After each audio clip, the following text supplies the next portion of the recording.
Matt Rhule just went on the Pat McAfee show earlier today, and he said something very interesting and brand new in regards to the Penn State rumors. It is going viral right now on social media. So in today's video, I'm going to give you my instant reaction. Did he completely shut down the rumors? Did he leave the door open? What did he say in general? And everything else you need to know, along with some brand new news around Trae Taylor that just released. I'll react to that. Social media, what they're talking about in regards to Nebraska versus Minnesota. A conversation we need to have around Archie Wilson, a brand new transfer we need to watch out for who just entered the portal, a couple storylines going into tomorrow, some recruiting news, my preview of every single Big Ten game and their implications toward the Huskers, and last but not least, the final things we need to see tomorrow in order to pull off the win. So really quick, this is a loaded show. Hey, if you're having a good Thursday, I know I am. Also, hey, if you're just excited for tomorrow, I know I am. Hit that like button. And also, if you're a diehard Nebraska fan and you're not subscribed, what are you waiting for? Listen, this is the only channel that posts daily content talking Huskers. It's a no-brainer. It takes 2 seconds to join this family.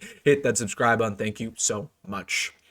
But without further ado, we have a lot to talk about. I want to get things started with something that Matt Rhule just said that is going viral. He recently went on the Pat McAfee show just a couple hours ago. And of course, he was asked about the elephant in the room. This storyline is not going away anytime soon. Pat McAfee, again, he's somebody who's very familiar with ratings. He's on ESPN for crying out loud. So he asked Matt Rhule about the Penn State rumors and whether or not he's entertaining potentially going back to his alma mater, going back to the Nittany Lions. And Matt Rhule not only said something that is going viral, that's circulating, but he said something that was different than what we heard early in the week. Matt Rhule seemed a lot more definitive on the Pat McAfee show. He said a couple quotes. Number one, this is not a jumping off job. This is a destination job in regards to Nebraska. This is not a job that you take in plans to go somewhere else. You don't take a Nebraska job to go to an SEC school, to go to another Big Ten school. You go to Nebraska and you stay at Nebraska. So that was new. He said, think about how good Nebraska is going to be next year with all the young talent on this team. We're still very young. We're the youngest team in the Big Ten. Think about all the players that are coming in. Think of all the transfers that are going to come in. Imagine how good we are going to be next year. And we're in the hunt for the playoffs this year. So he said, why would I leave? Because we're going to be a juggernaut next year. That's going to be the huge step. We're taking a big step right now, but that's going to be a huge step to national relevancy, potentially be a top 10 team pretty consistently. He said, I refuse to be distracted. The mission right now is to beat Minnesota, to beat Northwestern, to beat USC, right? 1-0 every single week. He's not thinking about Penn State at all besides these questions. And a couple other things that he said that were very interesting. He said he's tired of leaving colleges after year 3 or year 4. That he's never stuck around long enough to really build a culture that spans around a decade, 2 decades. He's never stuck around long enough to potentially build, a national championship worthy team. And he said he's tired of leaving. And he wants this to be the place that he raises kids, that he stays forever, that he builds roots in. And the final thing that he said, if none of that was definitive for you, this should be. Matt Rhule said, Penn State and Pat Kraft will find the right coach for them. Whoever that is, they will find the right coach. But he didn't say that coach was him. They said they will find the right coach, but he's inferring at the fact that coach is not going to be him. He trusts Pat Kraft enough to know he's going to find the right guy, whether that's a Cignetti if they end up getting him, or I think it's probably going to be Manny Diaz or Will Stein at this point, but it's not going to be Matt Rhule. So again, he was a lot more definitive. Again, did he completely slam the door? No. Again, he didn't say, I'm 100% committed, I'm not leaving, right? I know a lot of people are going to believe that he's going to leave until, they get something signed, sealed, delivered, so super definitive. Again, he's not going to do that until, of course, the boosters start paying more money to Nebraska players, and obviously he probably wants an extension as well. But again, it's all leverage, but once again, this is pretty definitive. And he also told the players a couple days ago, like we reported on the channel, that he's staying at Nebraska. So some pretty good developments there on the Pat McAfee show. Then, if that wasn't enough, if that didn't prove to you that Matt Rhule is staying, I want to share with you this next bit of information. Trae Taylor the other day had an article where, of course, he was reacting to the Matt Rhule rumors, all the news, all Penn State swirling around, and he said that he's already had conversations with his family about where his future may lie. And right now, he said that he's committed to Nebraska as long as Matt Rhule's here, but if Matt Rhule leaves, he could potentially decommit, right? And that's not too shocking. I don't blame if that were to happen. So again, that was just 2 days ago. Trae Taylor said he's rethinking about things, of course, if Matt Rhule were to leave. So it's very interesting to me that earlier today, Trae posted this. His recruitment is completely shut down. He is locked in with Nebraska. So again, once again, 2 days ago, he said he was unsure, and now he's locked in. That tells you that, again, he's had conversation with Matt Rhule. Like we talked about earlier in the channel, Matt Rhule has been calling recruits, calling commits, saying he's completely locked in with Nebraska. He's not saying that publicly, obviously, but he's telling recruits that from what I've heard, and he told that to Trae Taylor as well. So again, Matt Rhule's locked in.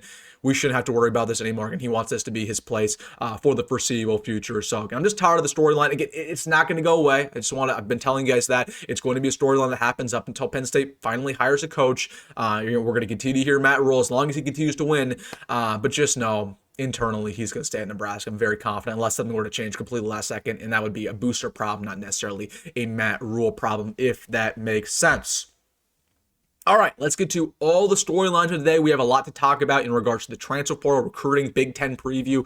I want to start things off with what social media is talking about in regards to Nebraska versus Minnesota. Mostly the Gopher fans who are talking a lot of smack here. You got Gopher Hole, who always has stuff to say before we end up playing the Gophers. They said that they changed the sign to get into Minnesota with all the scores of Minnesota beating us over the past couple years. Okay, that wasn't too funny, right? Let's see if they got any more jokes. Oh, they said, when you already have one foot out of the door to go to Penn State, you just wear an Adidas shirt to a press conference. Come on, let's be a little more unique here. At least they didn't do the Patrick Mahomes Raiola thing, right? That's what we heard from Maryland fans. We heard that from Michigan fans. At least you didn't do that, but yeah, come on. Really? You're not making me laugh here, Gopher Hole. But again, Gopher fans are talking a lot of smack. I don't think necessarily they're very confident in themselves. They're just confident about their track record. They're confident about their history of beating us. Again, we have not beat that squad since 2018. So mostly they're just talking crap about the fact that we haven't beat them in a long time. But they're not, ever talking about how good their team is, because they know their team is not very good. We have a lot of confidence going into tomorrow. And then I wanted to put this on your radar. Everybody talks about the surrender whites. All whites are cursed. Again, we've talked about before on the channel. That's completely ludicrous. If anything, we've had a lot of success in the all whites. But it's funny, the last time we wore the all whites versus Minnesota, we beat them bad in 2015 with Mike Riley. We beat them 48-25. Again, it's the same uniform combination here. Again, it's all whites. And then tomorrow, Minnesota, they're going to wear the all burgundy or the all maroon. So again, it's going to be the same thing that we saw in 2015, 10 years ago. 10 years ago, it's going to be the same uniform combo. It's also in Minneapolis, just like it was. Hey, history might repeat itself. We might see the exact same score as well, but wanted to put that on your radar. Again, the all whites are not cursed. The all whites are not cursed. Let's not talk about that, because it makes no sense. If uniforms are cursed, then we might as well just throw out the normal home uniform. We might as well just throw out the normal away uniform. Those uniforms as cursed as anything over the past 10 years. You can't sit here and say all whites are cursed. We might just have to wear blue then to reverse all the curses then. It's just stupid. But again, we know as Nebraska fans, we claim everything's a curse, right? We say Adidas is a curse. We say that Pepsi products are a curse. Come on. Anyways, moving on. I wanted to have a conversation real quick with you about Archie Wilson, because I was doing some research leading up to this week. I was going to talk about this earlier in the week, but I wanted to save it till today. I noticed that Archie Wilson right now, and a lot of us, again, we feel like Archie's doing a really good job. Archie is dead last in the Big Ten in punts and in average yards per punt. He also, his long is only 56, which is incredibly impressive. He only has 5 punts inside the 20. And the reason why I bring this up is because, again, this is dead last in the Big Ten. This is one of the worst nationally, not only in Power 4, but throughout all of FBS football. And of course, he had a couple shanks last week versus not only Maryland, but we saw that throughout the season so far. We saw some bad punts again versus Michigan as well. So Archie Wilson, I just think he's been incredibly inconsistent. You compare this to Brian Buschini's stats throughout his career. Again, he averaged 44 yards per punt. He had a long of 74, right? He had 16 inside the 20. So again, Brian Buschini last year was really not that good of a punter. He was very inconsistent. He was great in 23, was really bad in 24, really bad in 22. So Archie Wilson, hopefully he can continue to improve. But again, I think the perception around him is incredibly inaccurate. We act like he's a top punter. Statistically, he's one of the worst. And I know I'm going to get this comment, so I'm going to address it. People will say, well, his average yards per punt looks bad because we're always punting around midfield. We're always punting around, the 40-yard line, 50-yard line.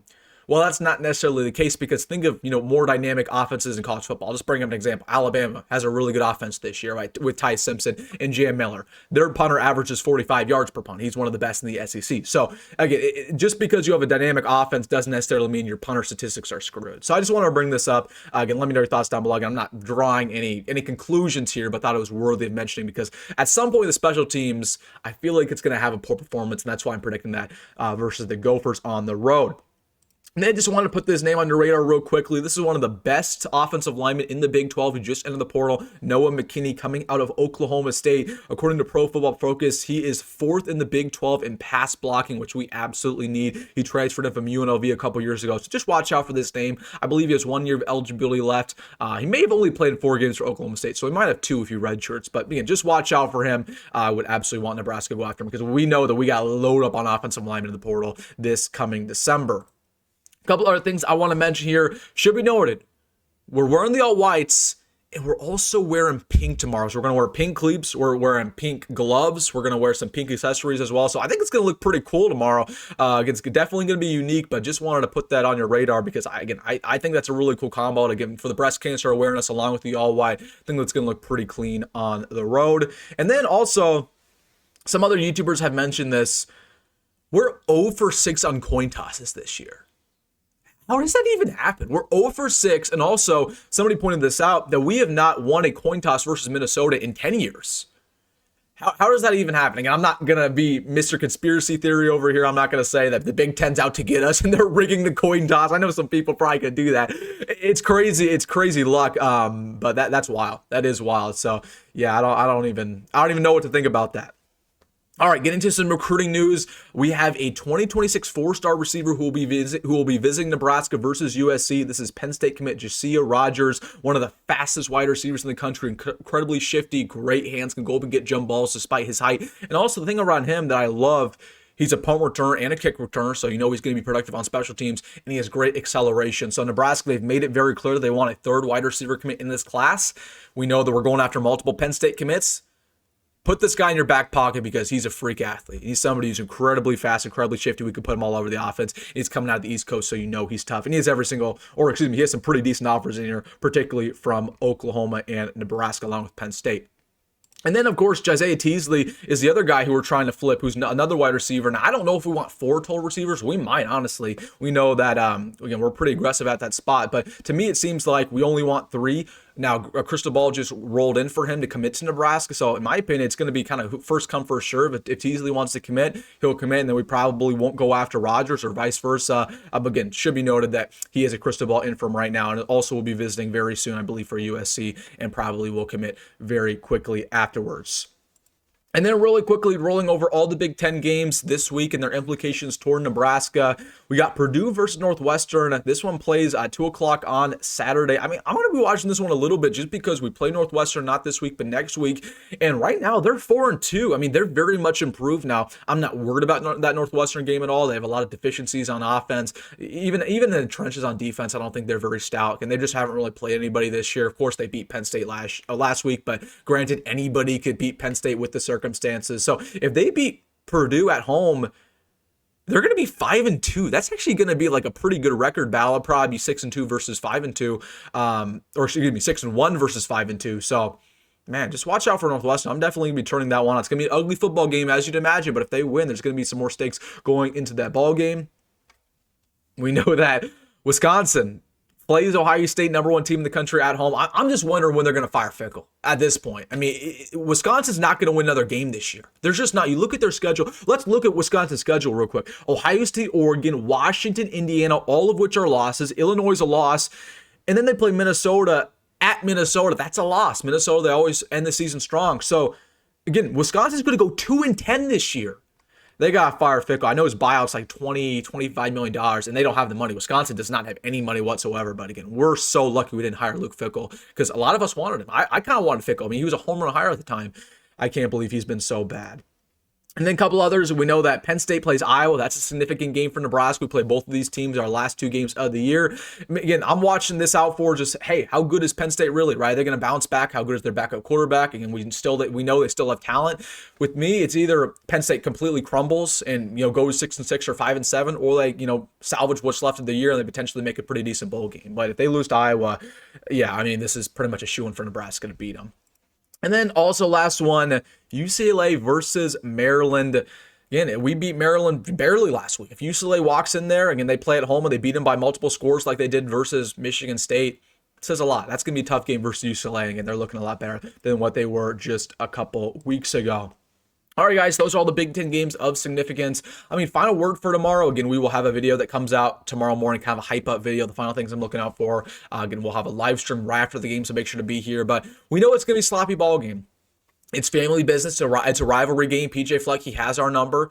I think PJ Fleck's a really good coach. I know people like to throw shots at him because, again, he wears the funny tie and he's, again, very charismatic. He's bombastic, I would put it that way, right? But he has a great culture there. Okay, those players are completely bought in. They always know how to rise to the occasion, especially against, Wisconsin, Nebraska, even Iowa at times. So again, I fully expect to be a sloppy ball game. I expect it to go down the wire. It's going to be a one-score game going into the fourth quarter. The things I'm looking out for, simply put, least mistakes are going to win you the football game. Okay, if Dylan Raiola throws 2 or 3 picks again, we will lose. Again, that's how you lose to inferior teams. You go on the road and you throw interceptions or you fumble the football. That's how you lose to inferior squads every single day of the week. Nebraska, unfortunately, has not shown the ability to be completely turnover clean, right? To be completely turnover free. So we need to have 0 or 1 turnover at the very most tomorrow. We need to win the battle of turnovers. We need to take some away. We took away 0 from Maryland last week. And also, again, we need to capitalize in tight moments. I mean, it's not going to be pretty. It's not going to be perfect tomorrow. I think we're far from a perfect team. But listen, I mean, when the game's inevitably tight and we need to go down the field and score and get it to a 2-possession lead, or we need to get a big stop on defense and, prevent it from being tied up, or potentially they take the lead, we need to capitalize, right? We need to be the clutch team, because that's what's different about Nebraska from the past, right? That's what's different from us from last year or the year before, is that we crumble in these tight moments. We need to be different on Friday Night Lights with all the curses at stake, right? National television, bowl game eligibility. You need to capitalize on those big moments. Have belief in yourself, belief in your teammates, belief in your coaching staff. And most of all, I mean, the best players make plays when it matters the most. Okay, the best players, when the game gets tight, they thrive. Okay, you can't sit here and say, such and such player is a really good player, and yet in the fourth quarter they don't really show up. So again, it's going to come down to the fourth quarter. It always does. We'll learn a lot about this team when it inevitably gets tight on the road, the hostile environment, on national television, night game, Friday Night Lights, with everything on the line. All right, guys, let me know your thoughts about everything, man. Jam-packed video. Hit that like. If you made this far, hit that like button. I will see you guys tomorrow after the game. At about 10:30, we will be live on the channel talking it up. Hopefully victory. So I will see you then. All right, go Big Red, go Matt Rhule. See ya tomorrow.